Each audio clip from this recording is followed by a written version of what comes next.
9, 8, 7, 6, 5, 4, 3, 2, 1, 0. Women's Wrestling Talk, the #1 women's wrestling network on the planet.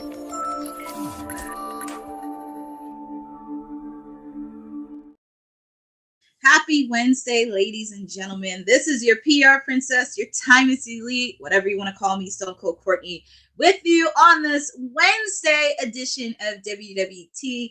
I know a lot of everybody from the panel. We've been doing summer. We've had everything going. Summer Slams next weekend, but I am not alone. And this is a treat because this will be an all-ladies edition of WWT Live. And it's always good when the ladies are in charge. And I cannot have done it without my sister. Happy to have her back, the sweetest oos, honey. Happy Wednesday, everybody.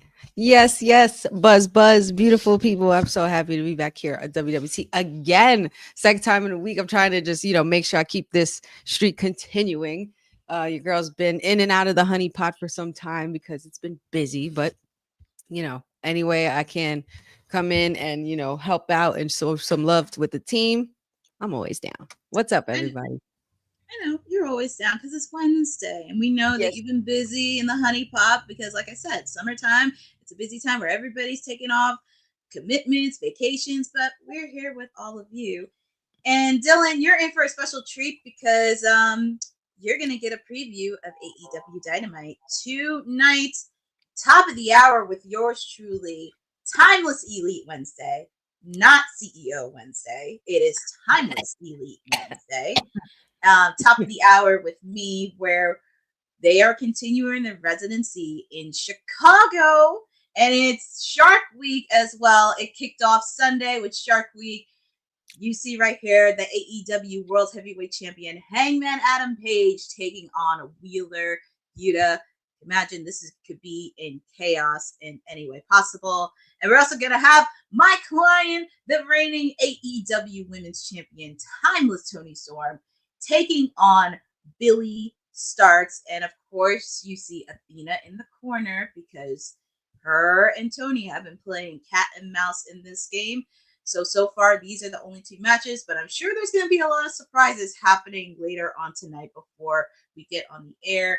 And all of this is coming to you at the top of the hour at 8 p.m. on TBS, simulcast on Max. And honey, I know you don't watch a lot of AEW, but is there a match in particular or something you would like to see on AEW tonight?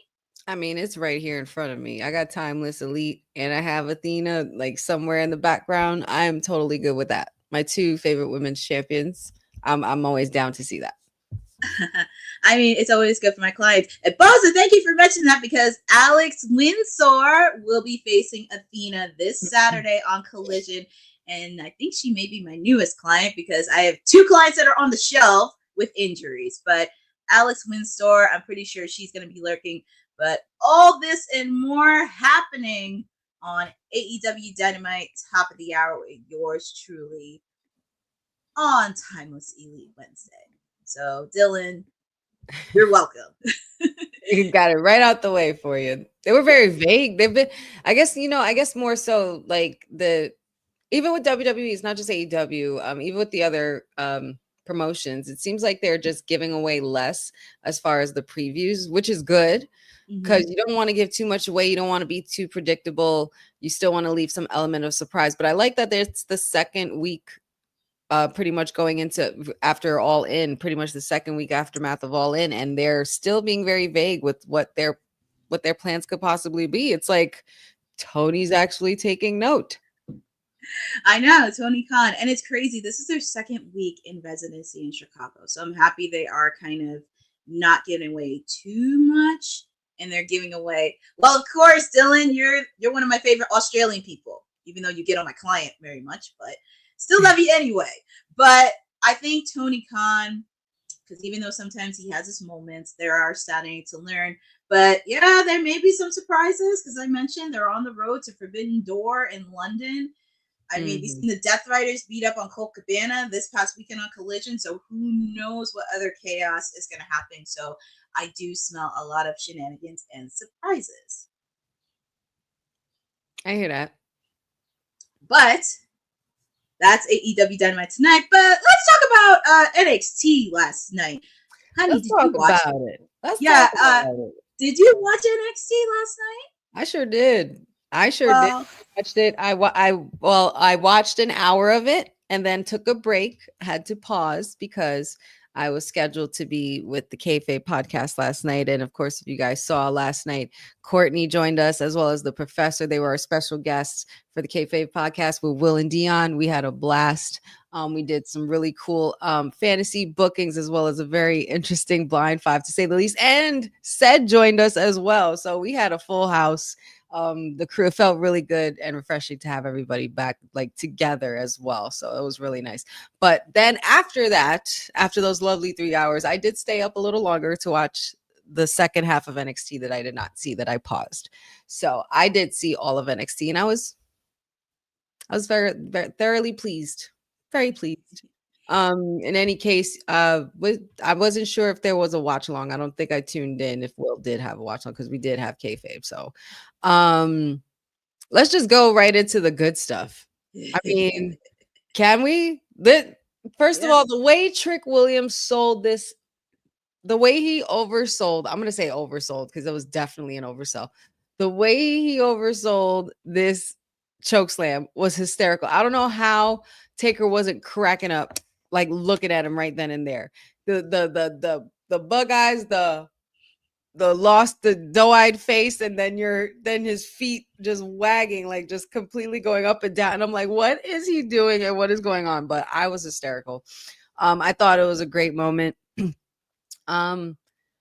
This is just what happens when you bite off more than you can chew. And this is what we mean when they say old dogs could teach you new tricks. And in this case, Trick needed to learn a thing or two from the old dog. And he definitely showed him that.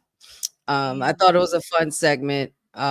Taker, man, it's always good to see the dead man whenever we have the opportunity, I think. And he did it on NXT soil. That was the kicker. And I'm going to tell you, Trick's face, that's going to be a meme in the next couple days. That is so going to be a meme. But also, if you watch after Trick got beat up by The Undertaker, he had to stare down with Obafemi and JC Jane. Yes, he did. And JC Jane just walked right in between them, first of all. She's like, excuse me, champ, coming through, double champ. And not for nothing, I kind of like that for her. But yeah, we're gonna talk about JC Jane. I know we talked a lot about it last night on Kayfabe podcast, but yeah, she is the double champ. She's the double champion. I mean, look, Professor said it best last night, and also people tend to forget this is the first year NXT and TNA are doing their partnership, and also with the fact too, you would have never expected Moose to be on WWE soil. Never expected that. But we kicked off with JC Jane. She had her speech. And we had some surprises throughout the show. We had the Bougie Bully, Lash Legend, and Miss Parker, Jada Parker, coming out. Yeah, I was very happy about that. I'm just glad that Lash Legend and Jada Parker are the ones that are next up, because it's been a long time coming for these two to grow into their own. I believe that they both have such great potential. The pop for Miss Parker was beyond. I was just okay. You know, you could obviously tell that the people are going for her. As far as, I mean, well, either way, I mean, honestly, it could go either way. This obviously would have to be determined first between the Bougie Bully and Miss Parker. And that's going to be a nasty match. So I'm just glad that it's these two that are next up to come at JC Jane. Of course, you have Jordan Grace in the mix still.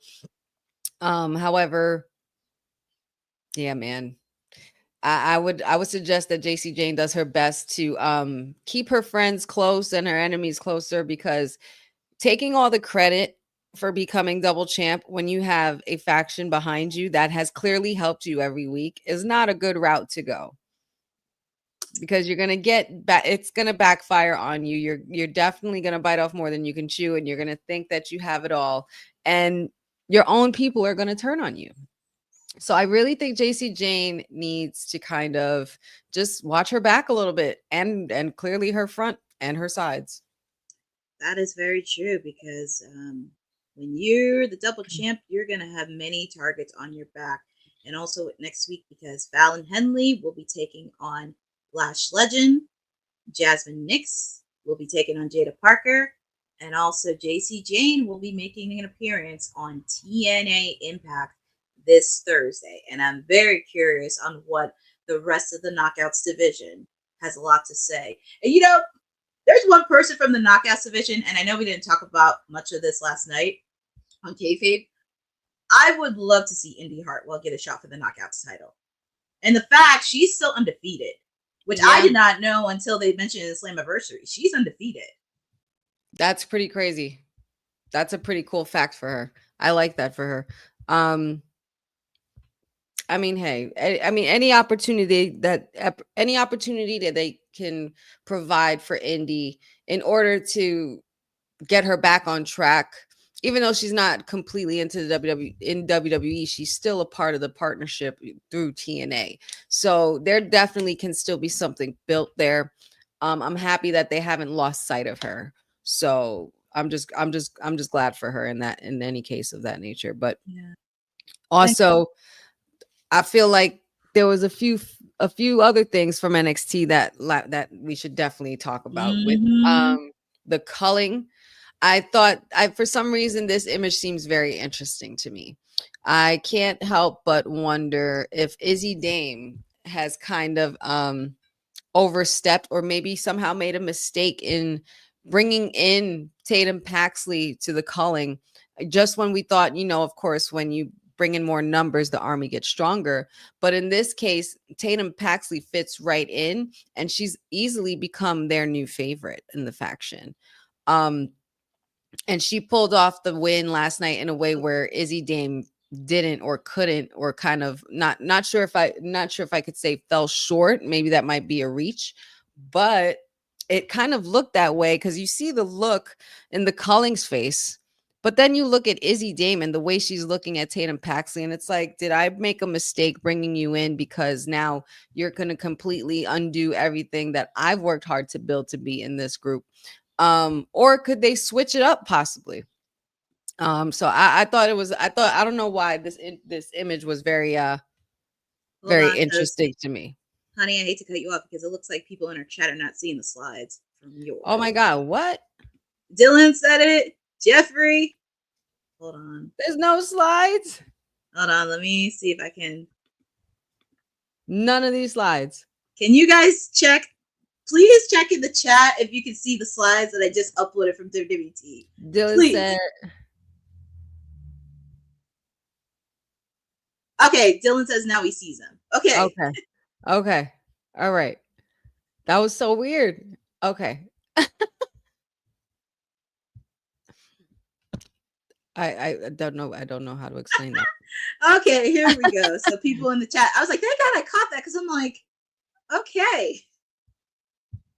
Okay, so we're all looking at the culling, right? This is what we see. We see the culling now. I see the culling. We're talking about the culling just to make sure everybody is on track here. Okay. Now everybody sees them. Okay. Thank you guys for that, by the way. Thank you so much. Might want to start over this stream. Oh God. Anyway, yeah, so I felt like there's something interesting going on with the culling. I can't put my finger on it, but I feel like Tatum Paxley could easily swoop in and take Izzy Dame's spot, and she could easily be replaced for some reason. I feel like Izzy Dame would be fine on her own. And maybe that's me. And my next question is because Sol Ruka, the last time she defended was the NXT Great American Bash. So of course she did beat Izzy Dame for that title. Why would you say Sol Ruka's title reign as an NXT North American Women's Champion have been? And who do you think would be her next opponent? That's a good question. I feel like I feel like there's a few names that you can name. I feel like Thea Hale raises a good point. I feel Izzy Dame definitely deserves another shot. I believe Fallon Henley is a great contender. I feel like her and Sol Ruka would put on an amazing show. But then and yeah, I would have to say that. Yeah, those three. I would name those. Those are just to name a few anyway. But I think it's a really touch and go situation with the women's division because there's so much talent. You know what I mean? So it's really hard to determine or to factor which card we're going to put which woman on. You know what I mean? Because not for nothing, for a lot of the cases, you could say that Sol Ruka could start heading into a main title picture soon. Maybe not just yet, but soon. You know, I'm not rushing it. I'm not putting any rushed activity onto NXT, and I'm just saying for something I see down on the long run. Well, speaking of the long run, I mean, we have the lady that is running WWT. I mean, she's in the building. She has to take care of business, but we still love her anyway. Our boss lady, Miss TK. We still love her anyway. I don't know how to take that. I tried to. Okay, thank you. I was trying to be creative with this intro. I was like, she's basically saying she's too busy for us, but we love her anyway. Because you're taking care of business. You got to make sure that, I mean, yes, there's great things. I just came off a phone call, and like I like to give some of y'all behind the scenes stuff. So expect ads coming, some live reads and stuff like that. So I'm super stoked. Ads. Yes, we're gonna be doing some live reads, and everybody but said we'll be getting some funds. Oh snap! I know he heard that, and he's gonna jump in this chat room. But we were just talking about the state of the women's North American title at hand with Sol Ruka and how well the run is going. So, Boss Lady, what do you think about Sol Ruka's run? And who should be her next opponents? I gave a couple of examples, like maybe Izzy Dame, Thea Hale, or Fallon Henley as more potential contenders going forward. But it's really hard when you have such a stacked women's division and a stacked women's roster where any of these women can go in any card, whether it's to the main for the NXT title or if it's the North American championship for the women's title. But who do you see next up for Sol Ruka going forward? Well, also I think you might have to take into consideration, I mean, since we have a double champ, TNA and NXT, maybe we can also look into TNA, the TNA women's division kind of stepping up as well. So I think anything is possible. I think that's a good question, because I'm wondering if it's going to shake out before like SummerSlam, or this is something that's going to be explored after SummerSlam. So I mean, I think Thea Hill is what you're saying is a good candidate, especially everything that's happening. But what about I was just trying to catch up on NXT that's happened yesterday, but have we seen Ariana Grace? Because I know she kind of made an announcement that you're no longer going to be seeing her on TNA anymore, and and we haven't really seen her in the ring. We did see her a little bit at TNA when she was partnering with her dad, but yeah, I mean, a liaison. Right. So is she like sitting on the sidelines because of injury, or they're trying to figure out what to do with her? So I mean, I think that might be another option as well. Hell yes, I would totally be down for a little Ariana Grace push after all of this, with them just making sure that she's just being taken care of, and keeping her in the loop of that partnership. She obviously, not just being Santino Morella's daughter, but also being very extremely talented and extremely funny and very active on social. So I think she has definitely some capability to start getting that push going forward for herself as well. Yeah, very true. Yeah, very true. And also, I have a question too regarding last night. Why was Dark State interfering in their match? Because that really confused me. Yeah, it was this match, wasn't it? It helped. Yes, it kind of helped Caitlin Paxley, right? It was. I didn't kind of understand that. I didn't really understand that. I wasn't sure if it was more so directed towards.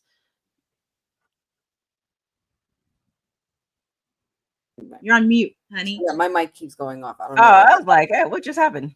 But it seems like it was gonna be towards the culling, but I'm like, they're not gonna attack the women.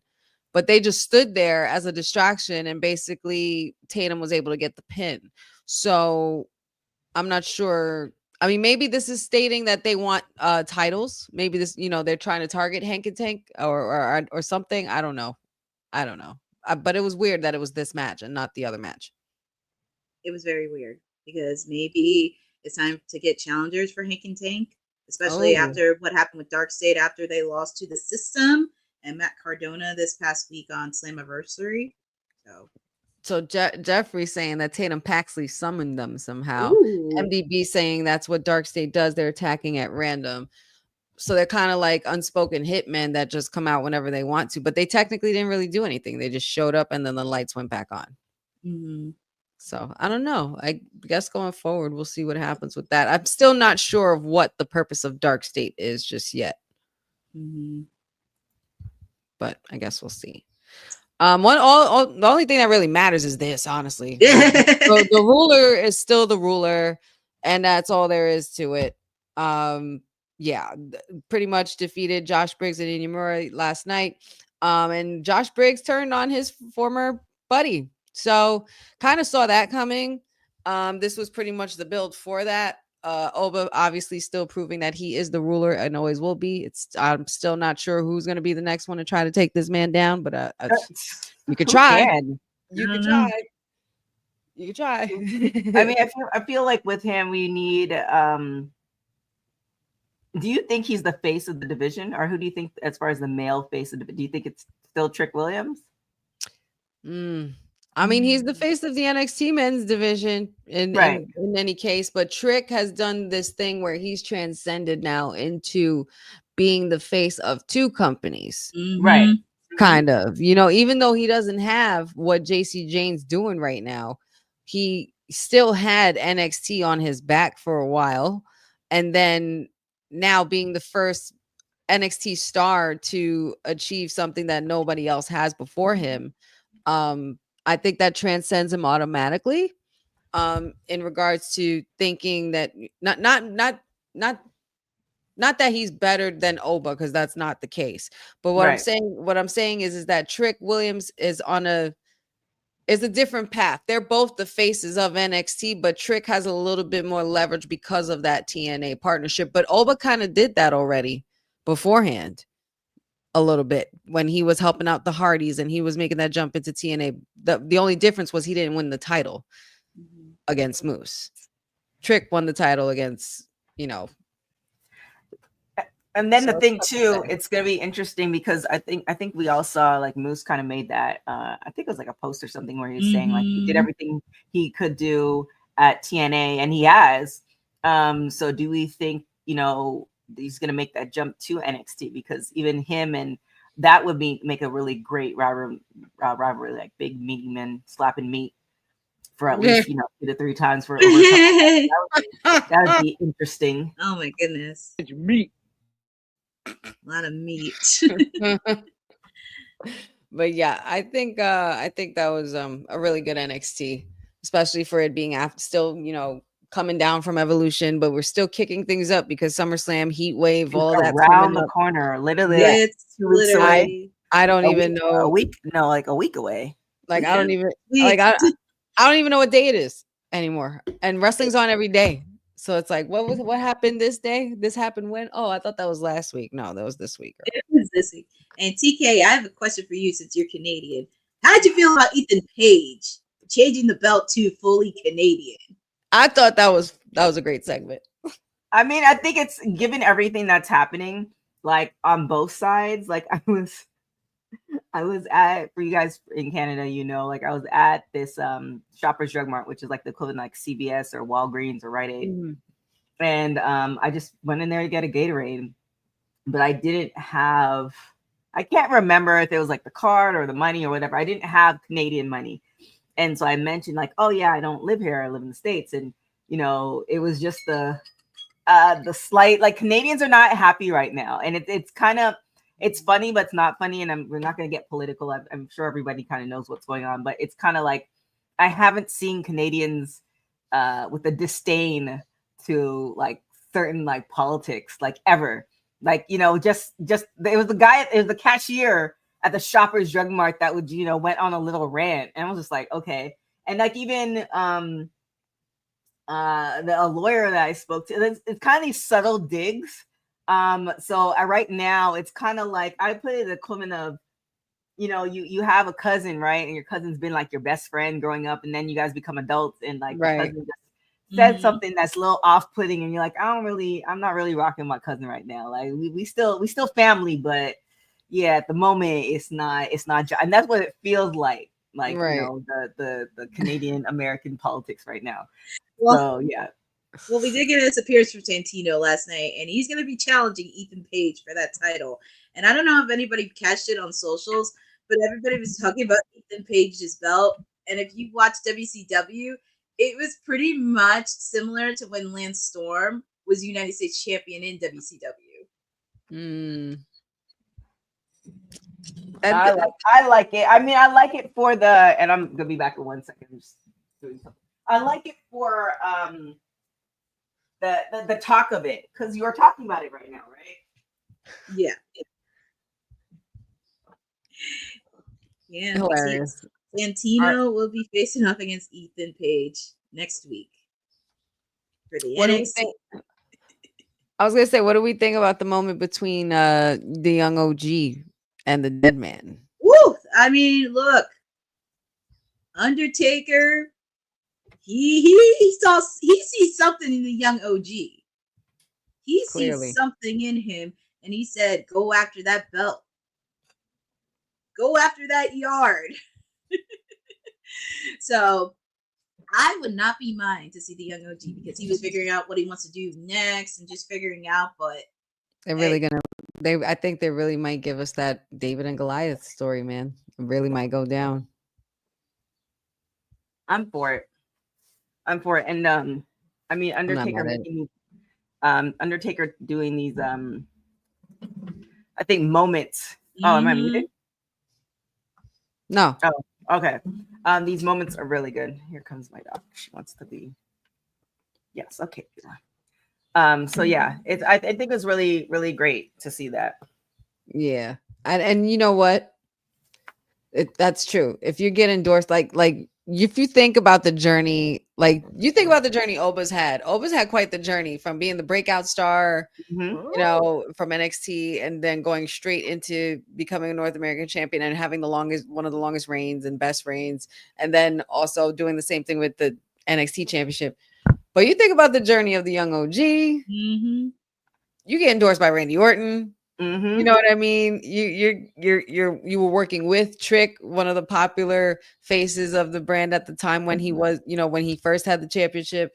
You're a breakout star on your own. You do all these high flying tricks that nobody's ever seen before. You're the youngest on the roster, and you're getting endorsed by someone who's literally was doing this since you weren't even a thought, my guy. And it's that to see something like that full circle for somebody so young, and to see Taker give these young kids their flowers, you know what I mean? Like that's a big deal. Like that a lot of people don't realize how much of a big deal that is for the individual superstar as well, because that's the Undertaker. We've had how many years of the Undertaker? Exactly.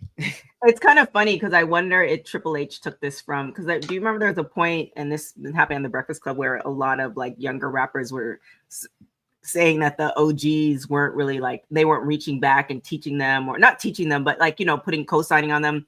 Therefore, it's like, why should I give you guys any respect? I don't know. Triple H picked it up and is like, let me facilitate this, or, you know, can you imagine?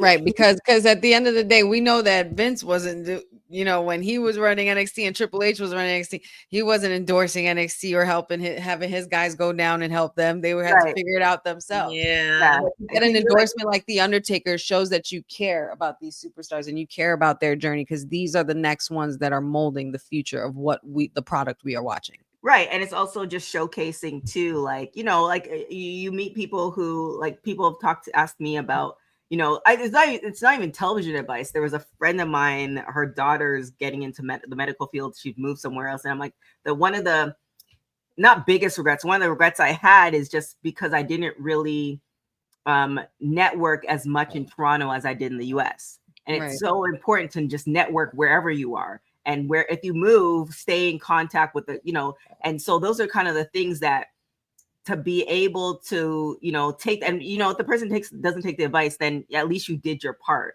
But those are the things where it's like, okay, you're able to facilitate and give certain pieces of advice that person might never have known, that you might give them the advice now, but maybe 5 years from now, it finally clicks. Or if it never kicks, like you already did your part. So I think it's good to see, like, Natalya is another one, with the dungeon, and just in general, she's doing a great job as well. I mean, so many of the superstars, like so many of the superstars are, but when you get that cosign from somebody like The Undertaker. I mean, we see it with Bayley, with Lyra. I mean, we saw it at Slammiversary with AJ Styles endorsing Leon Slater. Mm-hmm. Listen, just endorsements everywhere. You get an endorsement. You get an endorsement. Everybody gets an endorsement. Everyone. Yeah. Next up is WWT. There it is. It's coming. It's coming. It's coming. What do we got next? Well, I guess speaking of endorsing, let's just go into Netflix. I forgot the name. Was this Carlos? What was the name of the executive? I forget. This is so bad. It was like Gabe Spitzer, the VP of sports. I looked at the wrong date. Yeah, Gabe Spitzer. I was looking at the TNA one. The VP of sports at Netflix, Gabe Spitzer, praises the success of WWE on Netflix and how it's currently doing. Obviously, we've seen the impact it's had since they've joined Netflix over the new year, how they consistently have superstars upon superstars, as well as Hollywood stars, and keeping it consistent.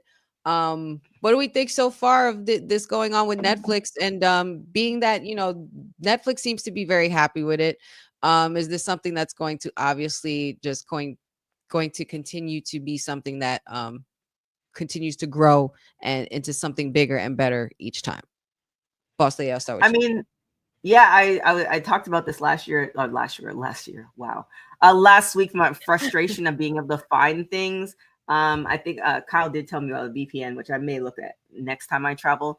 But like when I crossed over the border, certain things like Peacock wasn't available. And it was so great that on Netflix in particular, I was able to get Raw, SmackDown, the PLE, etc., all in one place. And, I almost feel like Peacock should be a little bit worried, but I don't know what the money's like. I don't know what those contracts look like. But Netflix, if you remember, do you guys remember like Orange is the New Black? Yes. Mm-hmm. Yep. So remember at that era, that time, Netflix was creating a lot of their own content. Now what you're seeing they're buying a lot of content. Like I know comedians, they make their own specials and then they sell it to Netflix and Hulu. Like the days of, pitching something and then hoping for a network to make it is not as big as a thing as it was like 15 years ago. Mm-hmm. So and because the audience for WWE is so dedicated, then you bring in just the casual audience member who's looking at it, and the algorithms as far as how Netflix does things. Like if you notice the thumbnails, those thumbnails are ever changing. Like my thumbnails for Raw is different than what your thumbnail looks like. And that's based off of what you watch. So Netflix curates all that to try to get new people to watch. So I think it's a good look for, I don't know, how much is Netflix now? Like $15 or whatever it is. It's a good look, and I'm guessing they're making they have to be making money. So I think I said this last week, as far as what does the money look like like you pay like the $14.99 or whatever the membership cost is. What did that deal look like? Did Netflix pay WWE a certain amount in order for WWE to be on to bring more viewers? Or is there a split? What does that all kind of look like, like contract wise? But I think it's looking good.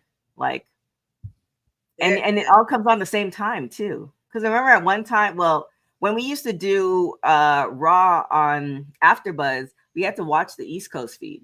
And so nice that like everybody can watch it at the same time. You don't have to wait for like, the network and stuff like that. Yeah. So, I mean, well, yeah, true.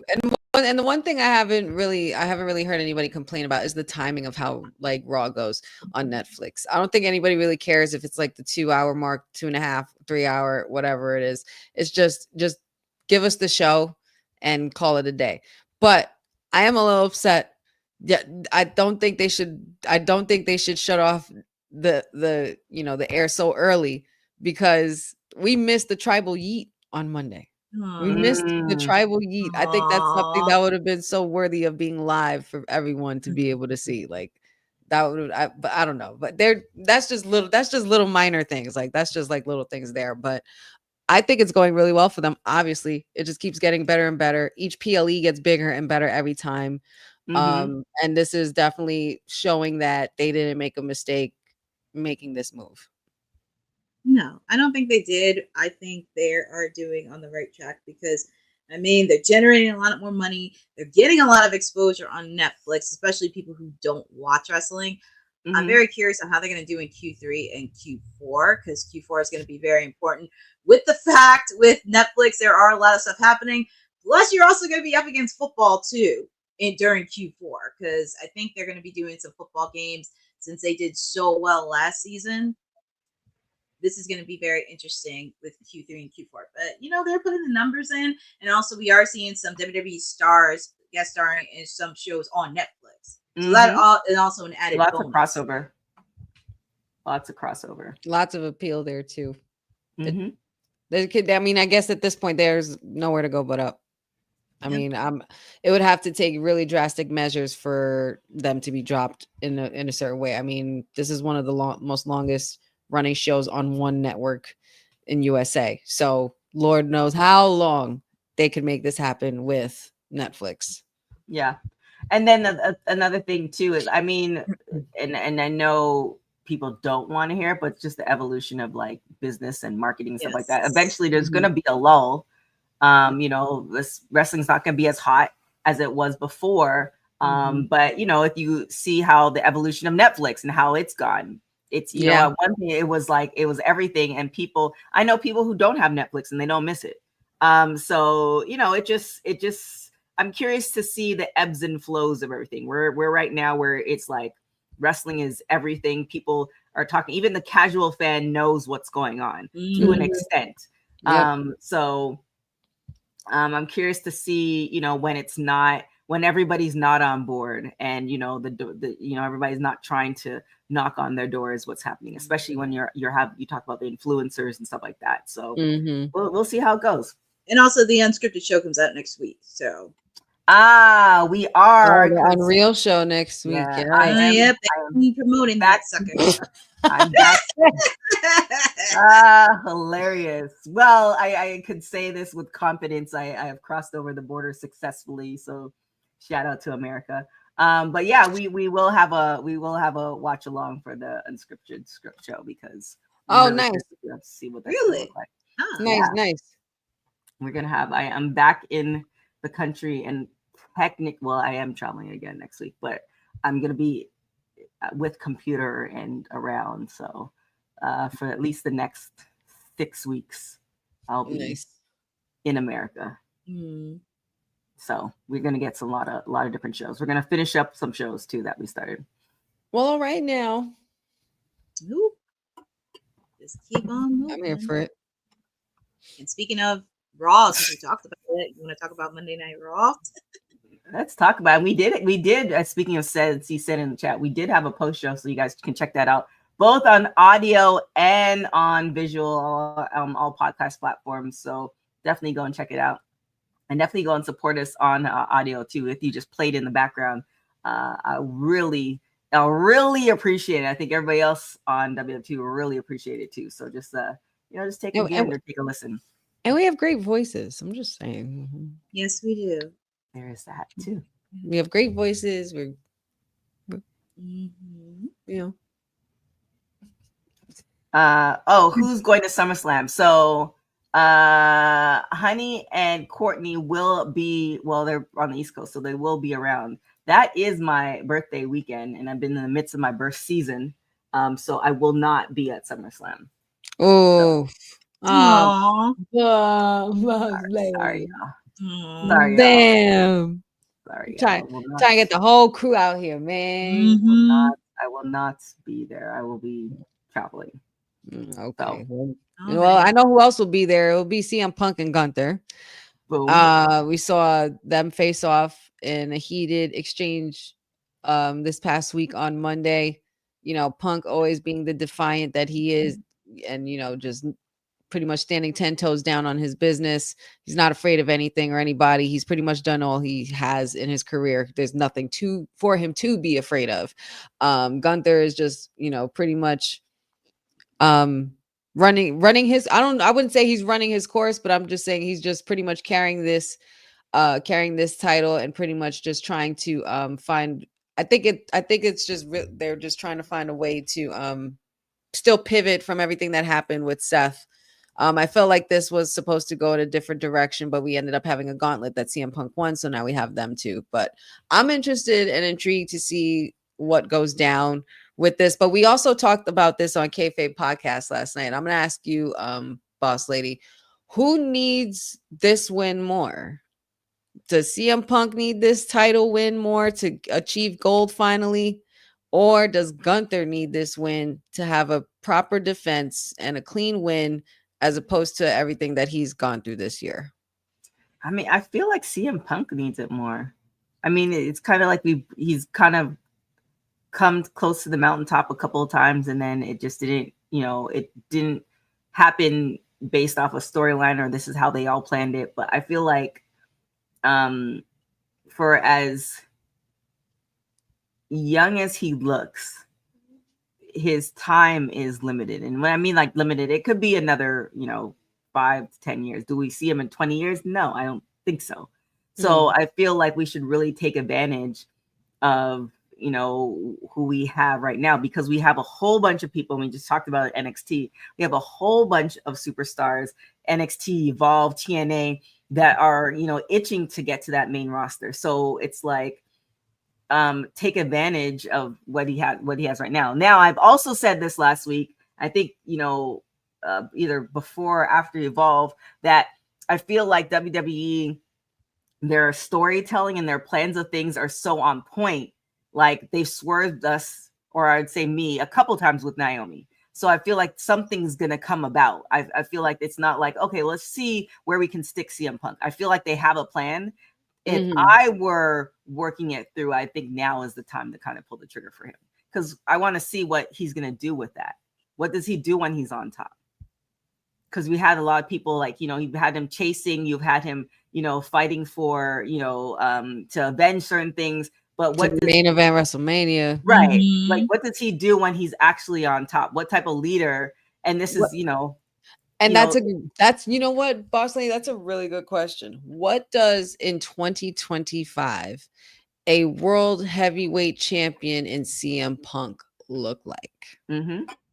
That is a really cool image, but what kind of title reign does that look like? Only because, I don't like to put age on anybody, but time does its thing. Right. And, CM Punk, he has gas left in the tank, but we're not going to sit here and say he has another 10 years left in the tank. You know what I mean? Yeah, he's 46. It's possible because he's straight edge. He can do 56. Do we see him wrestling on a schedule as rigorous as WWE at 66? Absolutely no, absolutely not. I don't even think you'd want to. No. So it's just kind of one of those things where it's like, we can, I think that the envelope is getting pushed for all superstars based off of, you know, medical and all the things that you're seeing, you know, superstars, a lot of them in their 40s wrestling, and they look fine. It's not like they're broken up. But, you know, when you're looking at 66 years old, like, you know, who knows? They might find something, but I don't think you would want to. If you built yourself to such a point where, you know, you've had a career that you wanted, and you can go out like you want to, you have the chance to go out like you want to, then I would like to exit gracefully, like Cena, who's calling the shots. And not everybody's gonna have a Cena goodbye. It's gonna be very, you know, the percentage is gonna be very small. But if you could write your own story and your career, and you're like, you've done so much, and now you can write your exit story. Like, do it on your own terms. I was listening to Pat McAfee, where he was talking about why we haven't seen him, and he was getting burnt out. The fact that he can go to his boss and like, look, I'm getting burnt out, I need a moment, and they're saying, okay, take your moment, come back when, like, a lot of people don't get that. You get burnt out, and then you just keep going until you can't go anymore, until a doctor has to write a note and you're in the, like, it's all those things. So to be able to recognize that and say, look, I need a moment, that's and you could kind of tell it was showing. You could tell, like, it was kind of showing with Pat McAfee. Like, he was everywhere, and he was doing a lot, like, literally. And also especially between doing Raw and then having to go around to do the college football, then do your own show at ESPN, then have to do Fanatics, then have to do this and that, then have to do press work for the preview shows and all that stuff at the PLE. So that's a lot. And also be a dad and a husband, like, and also get ready for training camp too. We are all human. We are all in a very unique business where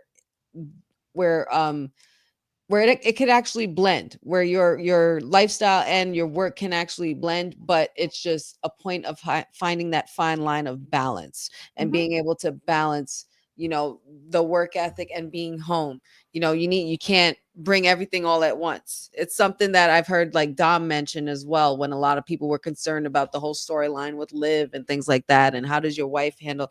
She knows that when he's home, that's husband. He's locked in. And when he's locked in, that's it. Like, that's my baby. This is my man. This is my husband. We're home. We're chilling. We're not talking about anything that has to do with wrestling.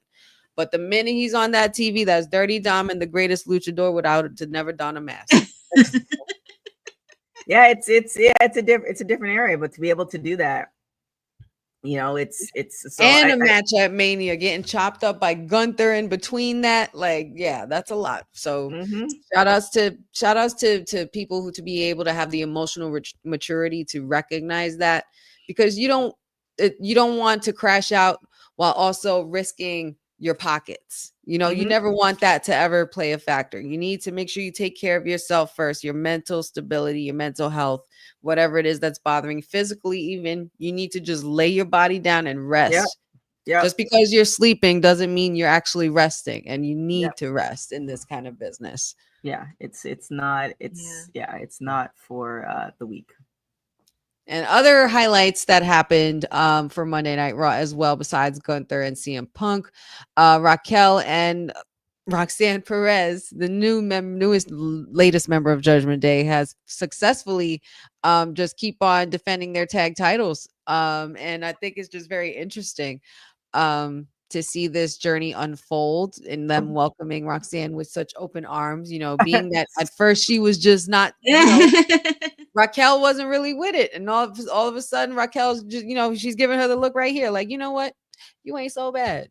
When you're winning, I mean, you can't complain, right? You can't complain. I guess not. You can't complain. Like, you still have the belts. Judgment Day is on the up and up. Okay, this is damn near just as good as a Judgment Day when it was just 4 of them and they all had titles. Okay, this is pretty. It's pretty crazy. It's pretty crazy. So here's the question: if Liv didn't get injured, do you think Judgment Day would still be around? Ooh, that's a tough one. I think if Liv didn't get injured, there would be a story where Roxanne has completely sabotaged this group from the inside and take over. And we would have got Finn versus Dom. Yeah, we definitely would have gotten a Finn versus Dom. If Liv was still here, I definitely didn't see the men winning back the tag titles. That's for sure.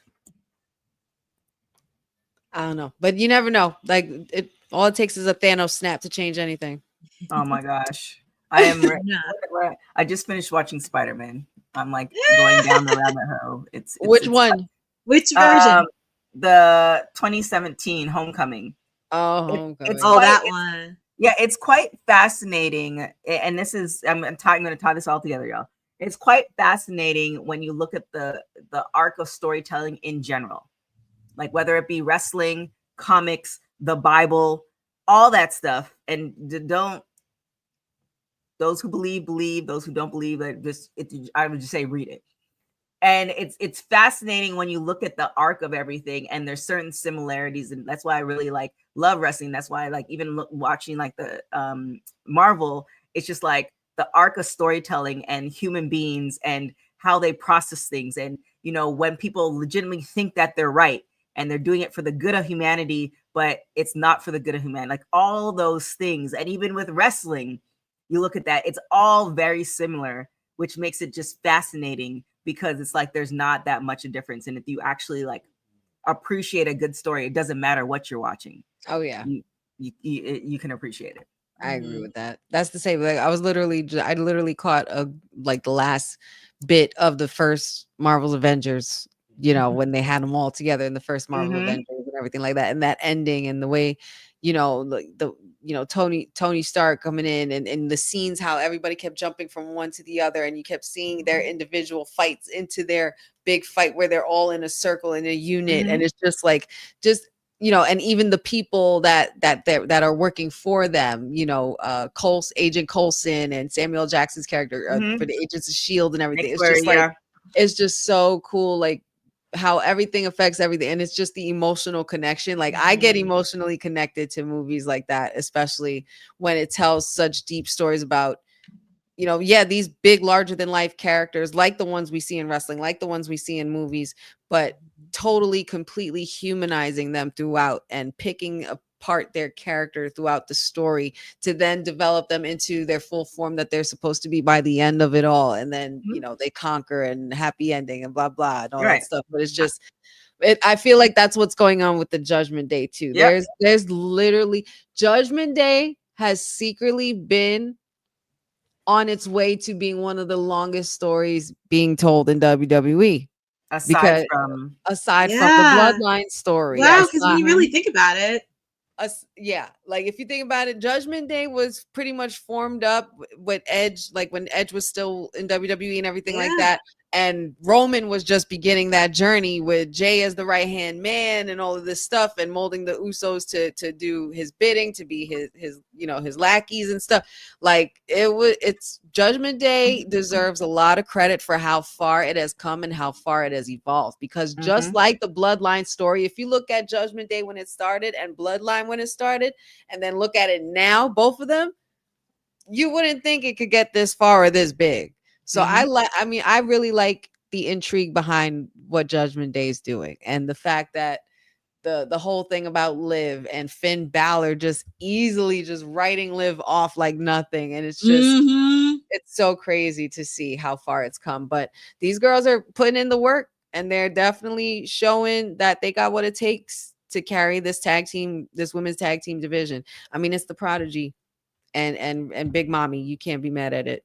And then of course, I can't forget this guy. And then of course, if you couldn't get any more highlights than this, we did briefly touch upon this last night, but we had the Tribal Yeet last night, the Tribal Chief and the main event, Jey Uso together arm in arm against the Bronze, which I thought was freaking hilarious.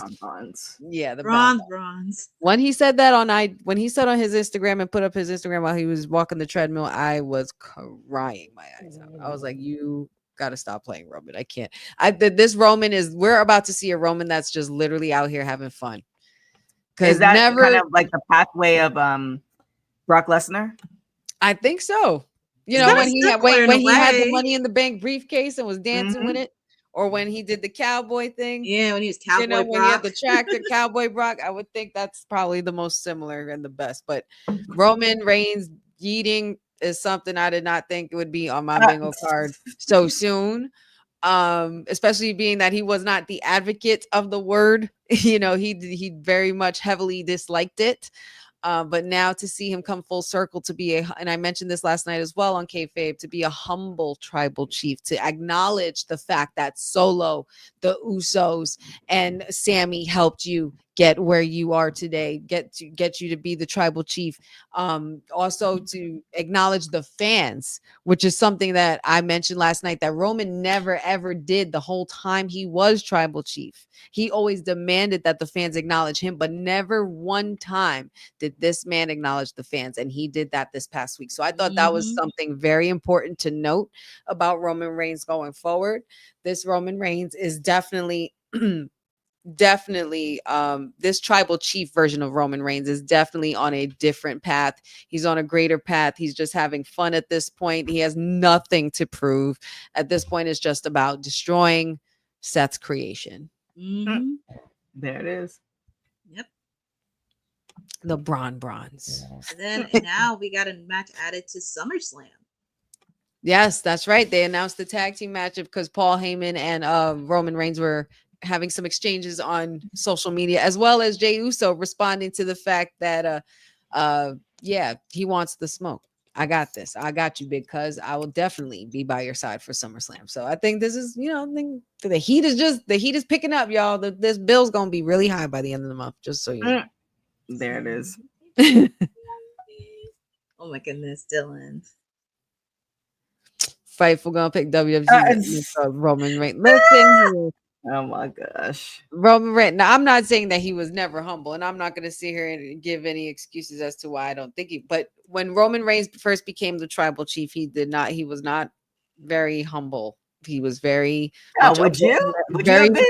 Very much. If you held the championship for 4 years, very, very much a bully. Very much a bully to his cousins and everything in the beginning, of course, because that's what happens when you get to a level where you just got it and you're it, and that's it. You're the money draw. There's no denying that. But we're not gonna. What? Everybody needs a slice of humble pie every now and then. And that's cool. But he gave it to himself. Nobody else gave it to him. He acknowledged it. And that's what we call accountability, folks. Oh my gosh, that would be so funny if we did why is Roman so humble, and we see him in therapy. Him realizing where did I stumble? Yes. that would be literally unraveling comedy. The mind of the tribal chief and how you got here. That's so funny. Oh my god. Ooh, cousin Ron spending the birthday in MetLife. Hey, very nice. Nice. I think nonetheless the tag team match is going to be awesome. SummerSlam is definitely taking shape greatly. We did have a separate story for Jey Uso, but I'm just putting this picture up because it's an awesome picture. He did respond and say, yes, I will be by your side, Roman, and we're going to handle business on SummerSlam. Oh my God. You know what, Jeffrey, when Naomi did that, I cannot. Stephanie Vakra. I'm surprised however you say it.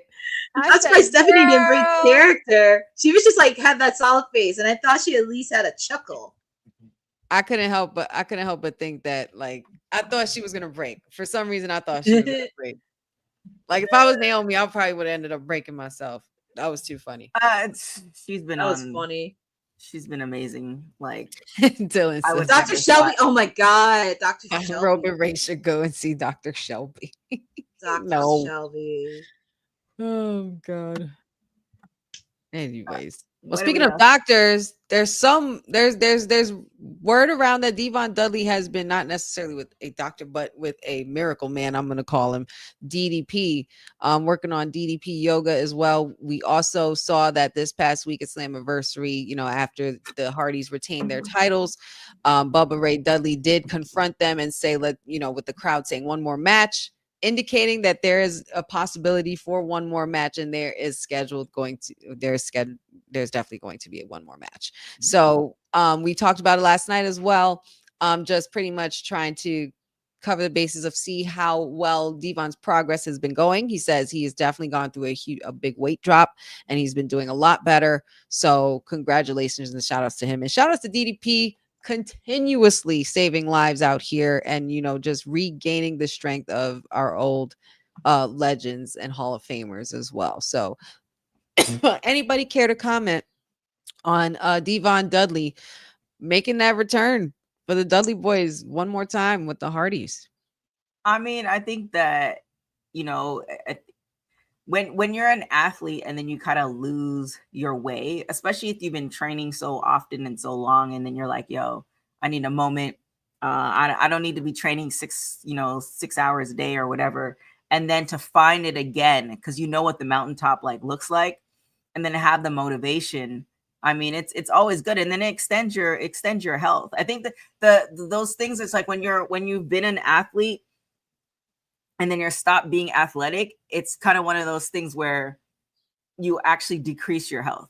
Like, you know what I'm saying? Whereas if you weren't an athlete and, you've kind of always just kind of been in like an okay, steady state, like you did a little bit of the gym and all this other stuff. But when you kind of hit that point and then you stop and then you start again, it's an amazing feeling.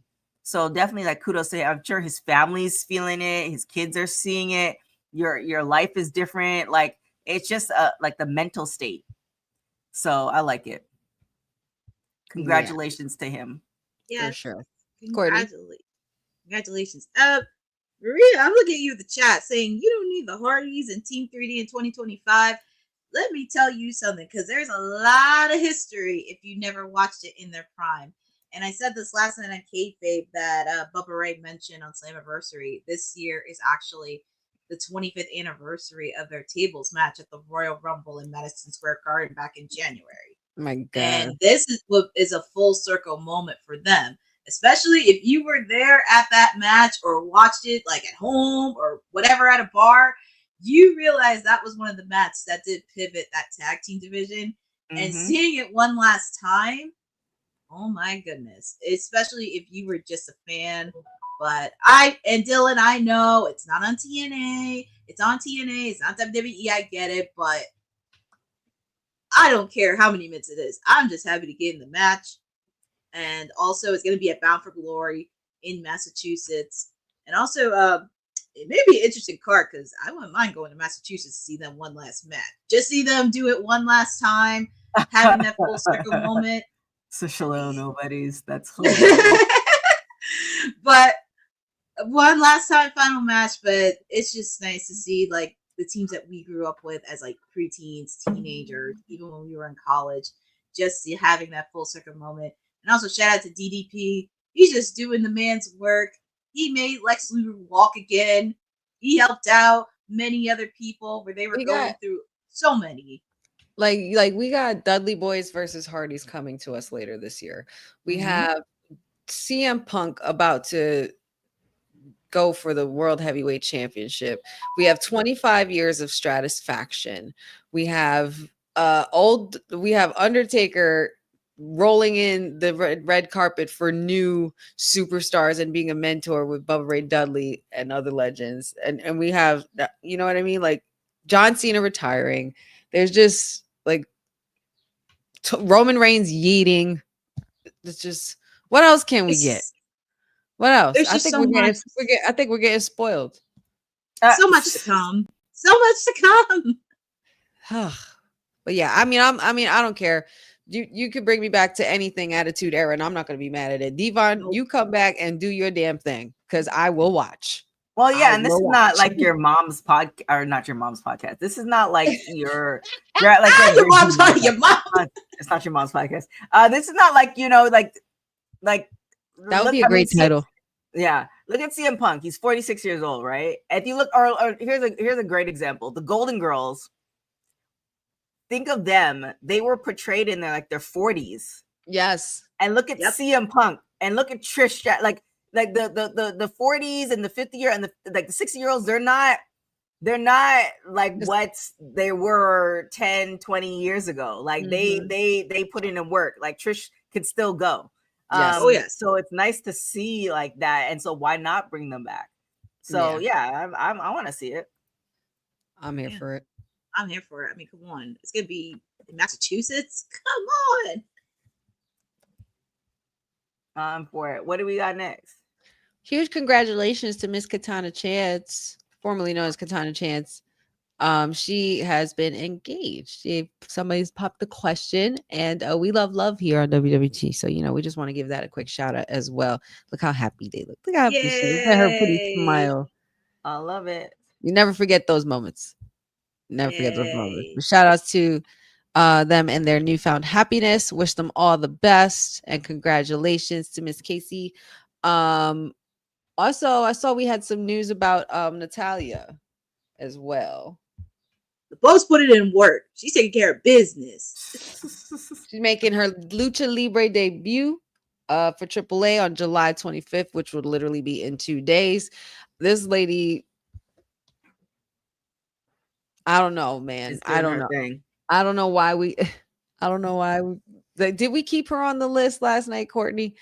No, unfortunately. We didn't keep her on the list last night, Courtney. We will talk about this because that was very hard to do. It was hard. CK, I think you would have enjoyed last night's kayfabe episode because there was a list that is going to come up that is pretty much going to determine our debate in the future over the greatest Canadian wrestlers in history. Okay.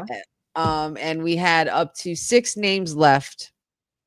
If you missed it, I would recommend you go back and watch it. It is towards the end, so you could skip to the end of the video, and then if you want to start it over, watch it another time, you can do that as well.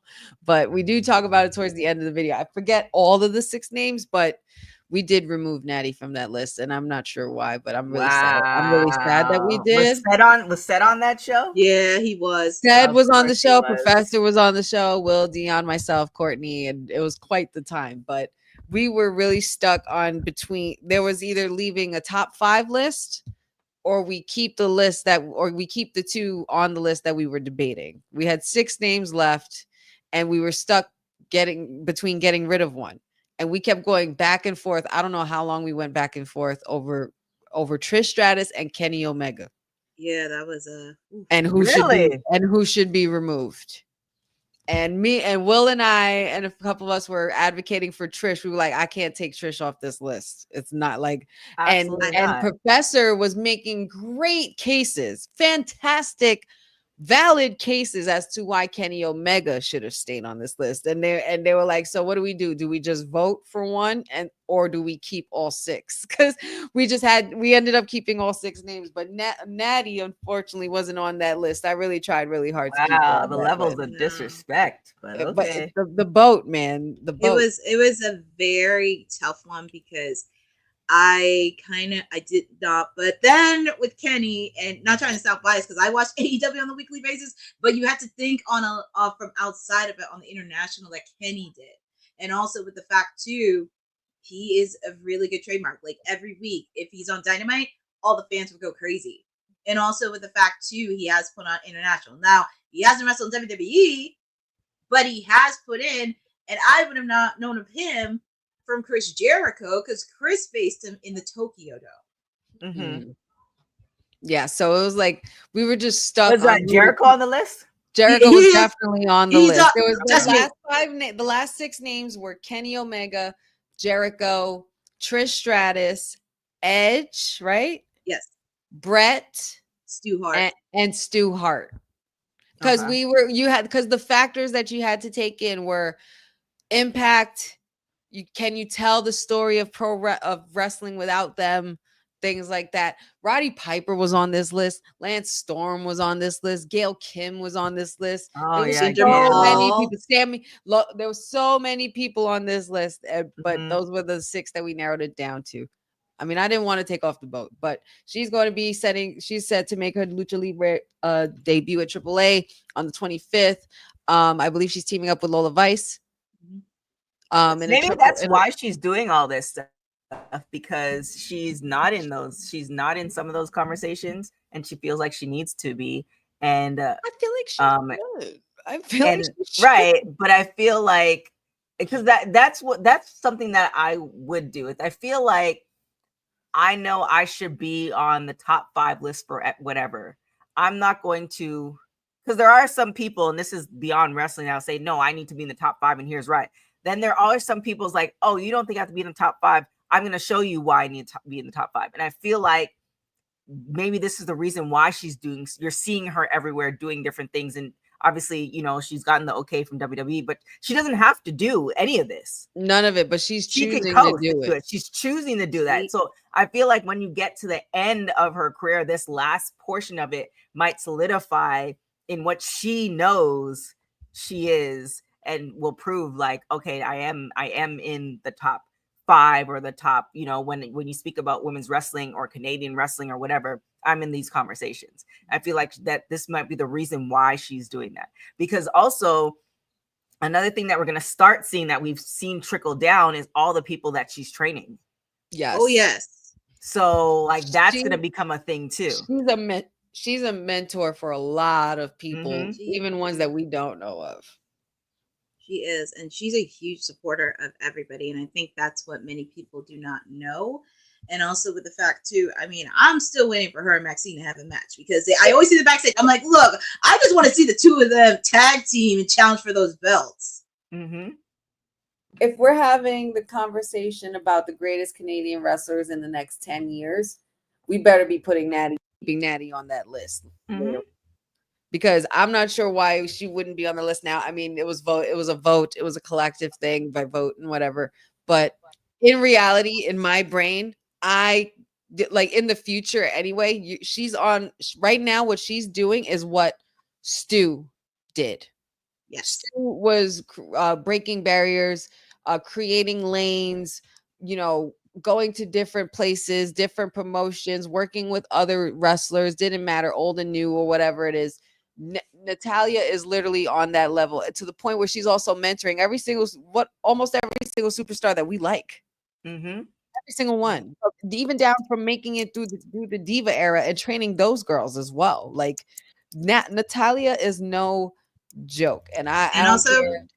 Her and Beth, Divas of Doom. I mean, come on now. That too. Like, there's a lot of different things about Natalya that, like, people just I don't know if people are just choosing not to see it, but the fact that she's choosing to do all this stuff and she doesn't have to proves the point that she's already better than she claims to be, better than people make her out to be, because she's on that level of the point where she wants to leave an impact on the women's division, and she is.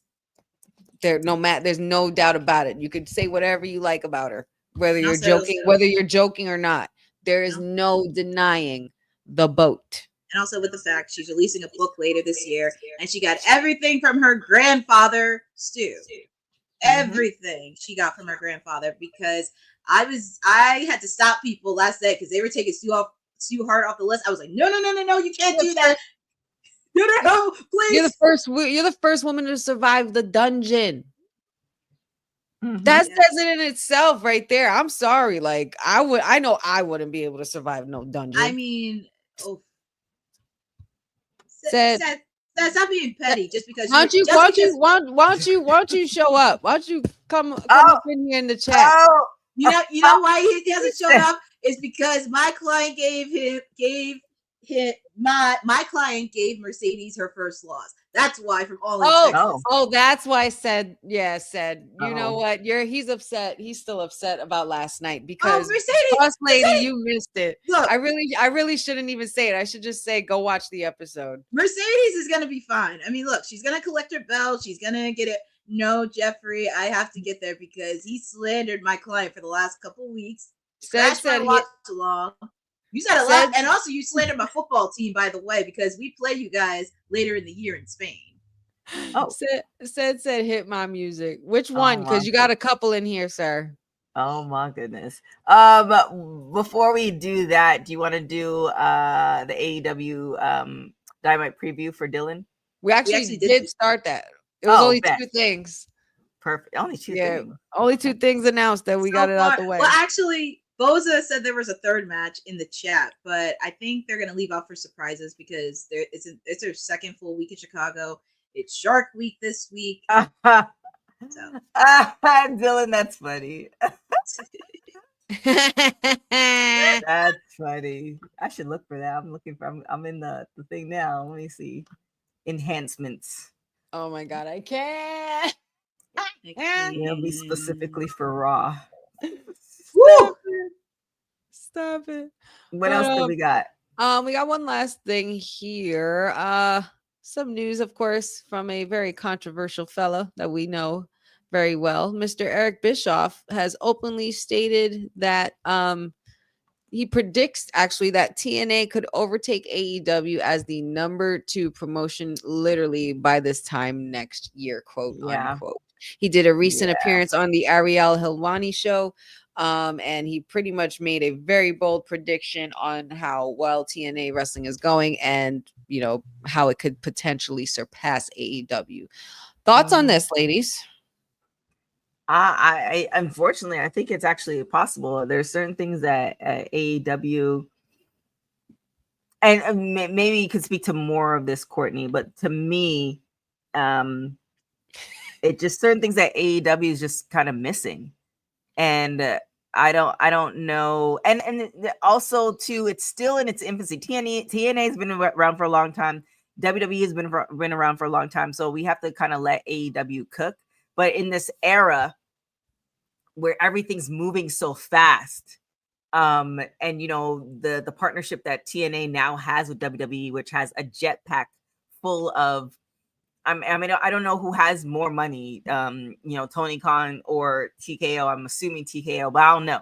But the marketing and everything that WWE is doing and TNA is doing, it's just kind of paling into comparison to AEW, because, you know, WWE, TKO, TNA, Netflix, they have so many extensions into mainstream media that it's definitely possible. Like, you know, see it, like I can definitely see NXT being something of its own show within CW, which it is, but people just specifically watch that because they just watch all the shows on CW. They're supportive. Like, it's just because how they do the shows on NXT is very, like, how they do the vignettes and stuff like that. It's very CW-esque, if you kind of picked up. So it's just kind of like I could see that they're doing things marketing wise that, you know, is making it's making sense. So I can definitely see that. I feel like AEW is missing something. I just don't know what it is. I can't put my finger on it. Organization. That's another thing too. Structure. I had to really look at this because I can't say some parts of it he's not wrong, but also with the fact too, you're comparing a wrestling company that's been around for 23 years, and also with the fact too, weren't you part of TNA when it was kind of in its downfall and everybody thought it was going to die? That's what I thought too, and I get you're pretty salty about AEW. I mean, it's not a surprise because you were there in 2020 for AEW, and you're probably very salty to get in a position, which that could be another factor in. But there are some things in AEW. I mean, sure, they've been there for 6 years. They're now starting to get their deal with Warner Brothers. They're now starting to do on Max. So you really can't compare that with TNA. I mean, sure, organization and structure, that's key. But also getting your presence of your women's division, having more than at least 2 or 3 of your ladies on your roster, that would be good. And just figuring out, like, having a reset on this. Because I said this a couple weeks ago after All in Texas, they have to do a reset on their tag team division. They have to do a reset on their women's division. And really figuring out what is the end goal and vision. Because you're already going to Wembley next year. That is already confirmed. So also you're doing this residency in Chicago. You got Forbidden Door in London. You're also doing another residency in Philadelphia. So I think this is something where they kind of really need to think and re-strategize, and also hosting a lot of your stars media opportunities, because I follow the PR Twitter account and I do follow AEW. So it's good to have a little more presence, and also for them to get a lot of opportunities on Warner Brothers and Max. So that's also another opportunity too. And the TNA, they're alive and cooking. They're cooking. They're very well. And Eric, look, listen. You've already had your share of TNA. You already had your share of AEW. And I get you are doing something, but focus on that instead of comparing the two. Because this is a good time. It's wrestling. We're all enjoying this. And everybody's going to have their paths and just have to figure out what's working, what's not working, and just go from there. And just let them do that.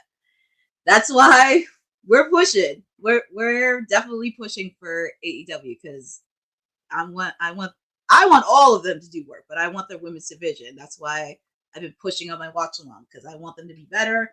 I want them to have a presence. Tony, I mean, I'm just saying. You listen up, Tony. Listen up. I'm just saying, Tony Khan. Tony. I mean, he did a live on Twitter earlier today. I'm just saying. A live on Twitter. I'm just saying. Tony Khan. Oh my goodness. I don't know, man. How did he have time? There's just there's just things that Tony does where I'm like, if I was in your position, I wouldn't be doing those things. I would be sitting down with you and thinking, what's going through your head? That's what I want to do, like off the record interview, just sitting like, what are you thinking about right now? Like, he doesn't need to announce or justify or explain or whatever. I think that's the thing that ruins it for me about Tony Khan. I think that's what it is. It's saying that you're this grand magician, you have this great magic show, right? Say you have this great magic show, you're this grand wizard, this grand magician, you have these awesome tricks and all this stuff, and I'm going to put on the best show for you, right? And you put on all these shows and all this stuff, and you do it. And then after that, you're done and you completely explain everything you did, even the trick. Like, I don't want to know the magic behind the trick that you made, Tony. I just want to know. I just want to see the magic. Just stop. Just wants to see the magic, y'all. Stop just making the announcement. Just show us the trick. Like, stop being stubborn. Stop being stubborn, Tony. I feel like he's not as, because remember when he used to go on these rants and compare himself, like he used to compare himself to WWE. I feel like he doesn't do that as much. Triple H doesn't do the same thing. Triple H doesn't explain. He doesn't do it. He doesn't do it publicly. No, he doesn't do it publicly. And mind you, the whole show that they're going to be basing it on, I guess, is one of the things that Professor was saying that he gets a little upset about when they say, when they try to tell you all the ingredients to the sauce that they made in the food, like all the seasoning and stuff like that. Like, the Unreal is kind of going to do that. It's just peeling back a little layers, but Triple H doesn't go on live as soon as the show's done and say, we put this match in this spot and changed and pivoted because of Seth with this, because of this, this, and this. He's not going to do that. He doesn't do the same thing that Tony does. It's not the same thing. He will give you the numbers because numbers don't lie. Right. And that's it. Well, it's interesting because you're also looking at, like, I had a really great conversation with somebody who's, kind of like a wrestling legend about how they weren't excited about this and why. But when you look at, and again, if you don't want to see it, like, it's just like the people who don't like spoilers. I respect it.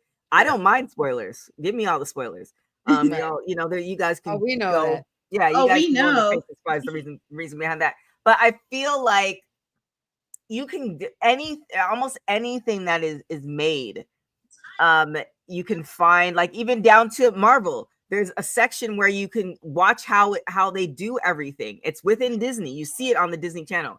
So I don't think we can get away. I don't think we can really get away from it. The only thing you can do is avoid it if you don't want to see it. So, but like I said, I'm for it. I like knowing how the stuff is made, especially like if you take something totally different, like sausage, for instance. And you figured out how sausage is really made. It's just kind of like, all right, Maria, I'm just going to touch upon this though, because I don't believe Triple H said out of his mouth that it was all part of the plan. What had happened was someone asked him about R-Truth being released, and he said, "Are you enjoying the show?" He didn't necessarily say it was part of the plan. Right. He gave you the right answer to keep you guessing. We don't have to know everything. Right. And are we going to know everything? Some of us don't want to know. Right. And are they going to show everything? I don't think they're going to show everything, depending on how long the show is. I don't know if both of you know, or you guys know if it's an hour or 30 minutes. I don't think there's a way of editing things together where they don't show everything. Like, I legitimately watched this girl because for you guys, some of you guys who don't know, we have like a travel blog that's coming out. But I literally watched this girl talk about what to wear to the airport. She spent 30 minutes. Mind you, she didn't really give what to wear for the airport until like the last 5 minutes. But I was like more curious, like, okay, well, I know what I do. I have a whole system. Is your system the same as my system? Whatever. Right. It's really depending on the editing. And I don't think that they're going to give away everything. There's certain things that I've learned through talking to other wrestlers that I'm sure the majority of the population doesn't know that goes on. Right. They're not going to, I just don't see them giving away everything. I see them creating another show for people like me who are curious to see, okay, well, what really happens? And you might get tidbits of stuff that we already knew. Right. That, and so it's just kind of one of those things where I don't think they're going to say, okay, well, we're going to go step by step as far as how this storyline happened and how we got here. I just don't see them giving that away because there is still an element of surprise, which they're doing really well now. There's still an element of storytelling, which they're doing really well. I feel like they're doing it so well that they're going to swerve us in this show. Like, they're not going to give us everything. And if they do give us everything, there's a reason why. Yeah. There's so many cooks in the kitchen, and they're actually really good cooks in the kitchen right now that I really have faith that they're not going to like, okay, here you guys go. Here are all the magic tricks. I just don't see it happening. No. Now, there will be some people who are upset, and the people who don't want to watch it just don't watch it. You still don't watch it. It's not that hard. Don't watch it.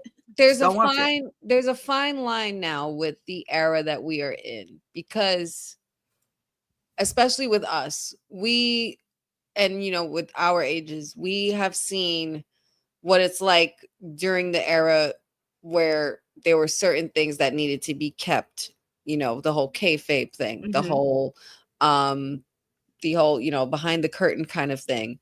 We've seen that era and how precious it was to those stars then seeing that breakthrough into a reality era where there's a fine line between what's real and what's not, or what's true and what's not. Then now to the point where everything's just all out there, but you don't know what to believe. Right. I think it's a very unique.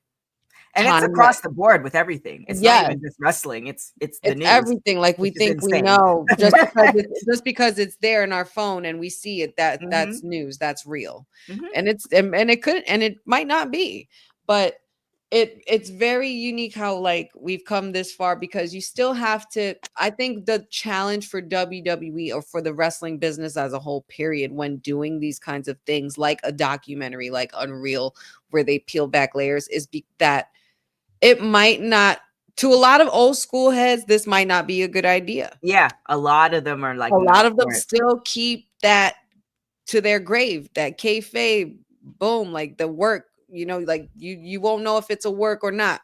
Like, you don't know anything. But then there's also the elements of WWE wanting to be able to peel some layers because the fans are curious. We do want to know in small ways how the magic is put together, not necessarily the trick, but how it comes together. Right. And WWE's challenge and the wrestling business as a whole's challenge when doing these documentaries, I think, is to be able to create that fine line of respect for both eras where it was reality and also keeping the mysteriousness and the mystique of kayfabe through the golden era and the golden age of wrestling, like from from the earlier days. Just to keep that respect to the legends of everybody before us. You know what I mean? So I think that's going to be the toughest challenge going forward. Well, this is a really Unreal is scripted, not real. And that's the thing too. That's lot crazy. Of reality shows. That's a crazy line. It is. A lot of the reality shows are not, they're very much. I don't even know if you guys know. I don't know if you guys know. So I was part of a team for a reality show, and we did it. If you dig in the crates for VH1, you'll see me on it. And at the end of the day, when we went through the process, it's one of those things where it's just like it's all scripted. So, and here it goes again. So say we have this show, right?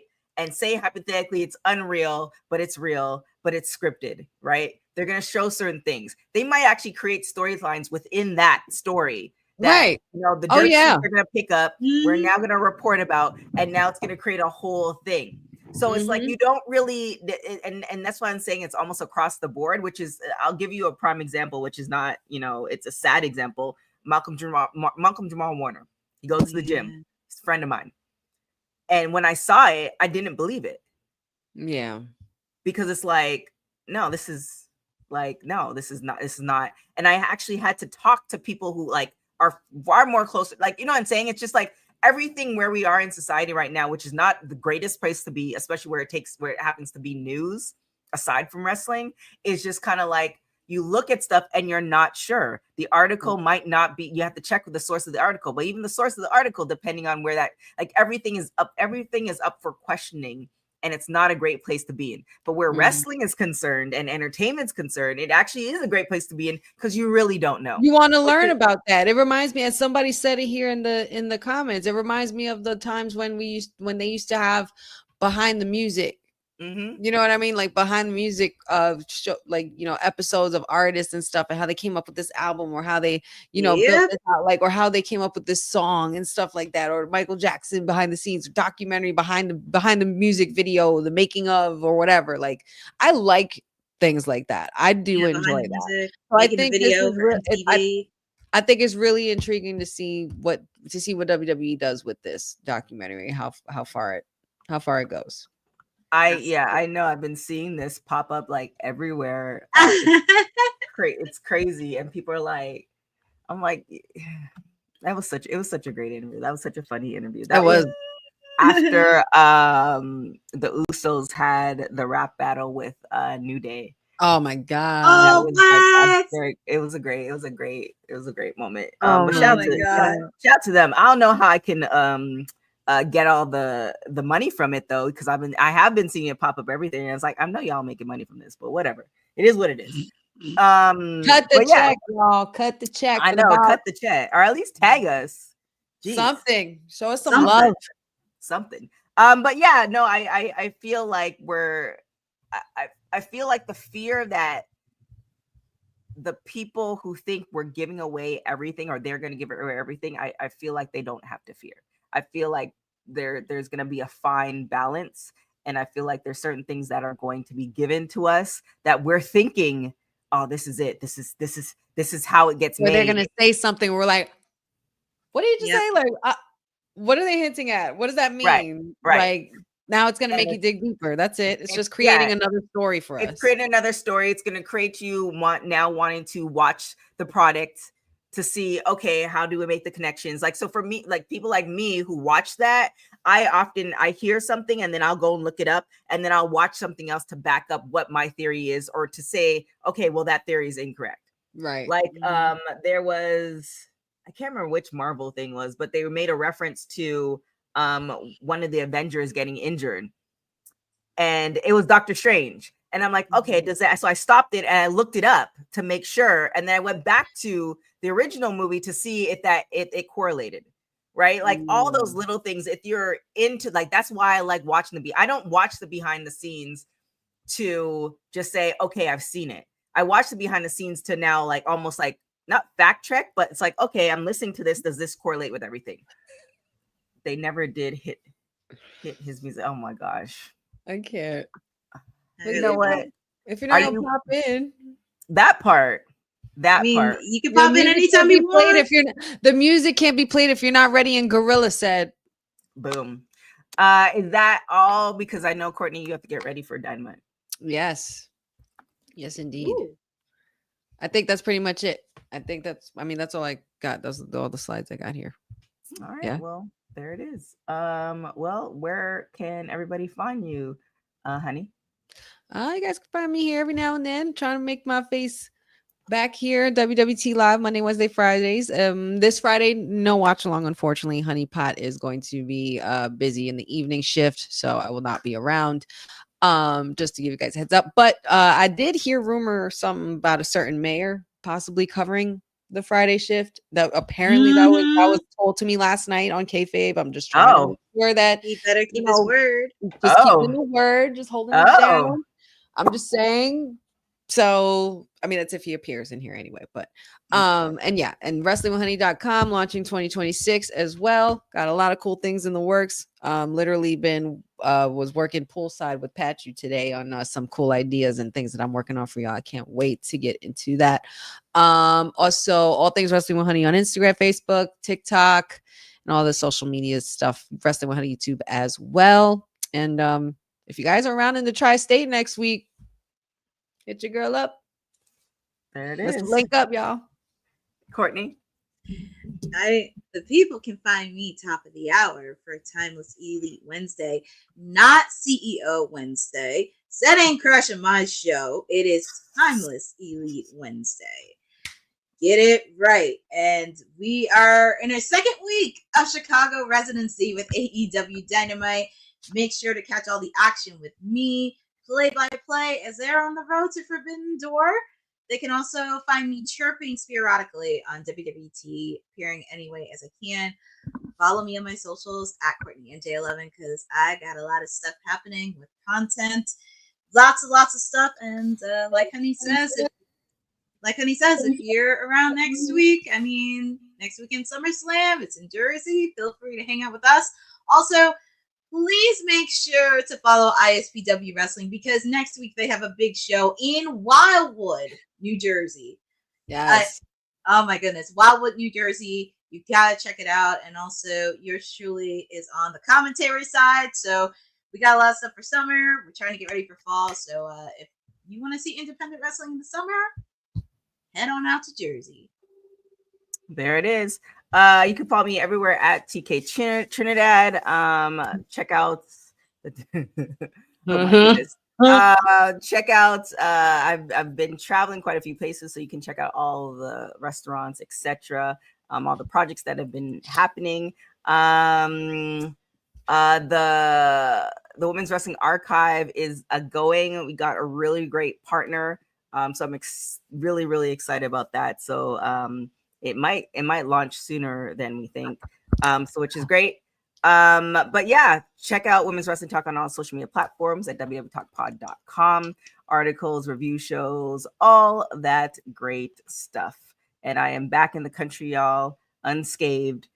So we are going to be doing our top matches of the week starting next week as well. So yeah, check that all out. Thank you guys so much for watching Women's Wrestling Talk, the #1 women's wrestling show on the planet. Ciao for now. Thanks for joining WWT. Don't forget to like us on all social media platforms at WW Talk Pod. Like and subscribe on all video and audio platforms like yesterday, my G. And check out our website at www.talkpod.com. Thanks for watching Women's Wrestling Talk, the #1 women's wrestling network on the planet.